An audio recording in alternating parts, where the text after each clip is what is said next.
malaki ang tax rate sa petrolyo bukas. Ito ang pinakamalaking oil price high nitong mga nakaraang taon. Ang matindi Live pa raw Quezon ay City, namumuno sa tataas balita. pa yan.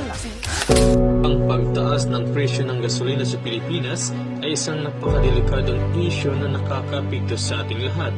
Aaminin ko, nakaka-alarma ito, lalo na sa mga nagmamahal na sasakyan at mga pampublikong transportasyon.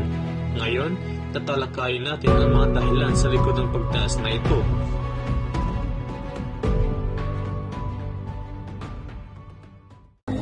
Okay. Paano po ninyo ina-adjust ang inyong pamamasada dahil sa pagtaas ng gasolina po? Ano po, hindi po tatakbo ng price. Okay. Kaya kung malang po, hindi na po kami nakakagod kasi niantay mo lang po namin ang pila namin para tipid po kami sa gasolina. Yun din po kasi ang aking base din po kasi karanasan namin bilang estudyante po. Yun din po kasi ang nakikita namin sa inyo na mas pinipili niyo pong magtiis sa mahabang pila kaysa po doon sa pag-alagala po kayo na wala pong saktong pila na hindi po kayo sure kung meron po kayong pasahero or wala po.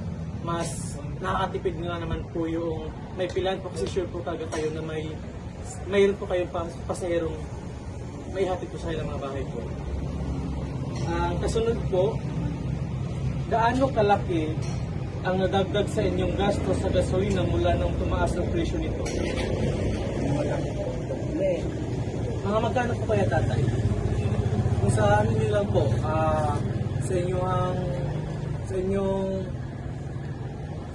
parang ano po, kumbaga dati, magkano po ba dati? Like 35 or mga 40? Ngayon po ba, magkano na? Times na talaga po.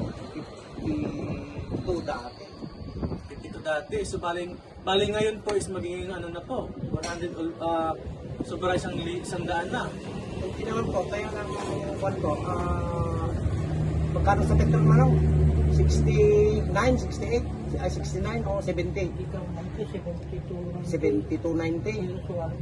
Malaki po talaga ang itinaas. So bali po sa inyong mga sinabi niyo po, iba-iba po, nakadepende po doon sa mismong gasolinahan po. Nakadepende po sa mismong gasolinahan. Nakadepende po. Okay.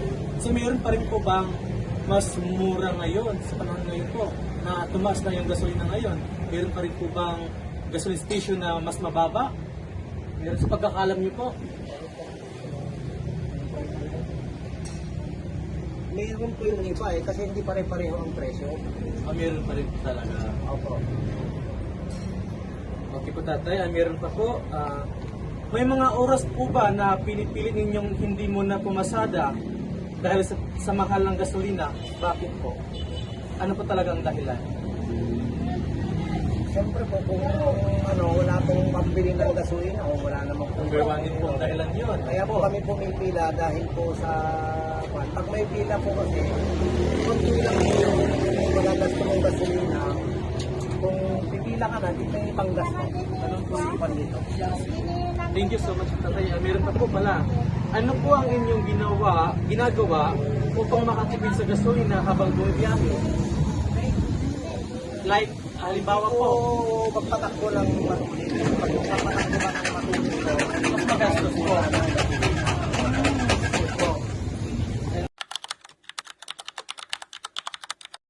Paano po nakakapekto sa inyo pang-araw-araw na pagpasok sa paaralan ng pagtaas ng presyo ng gasolina?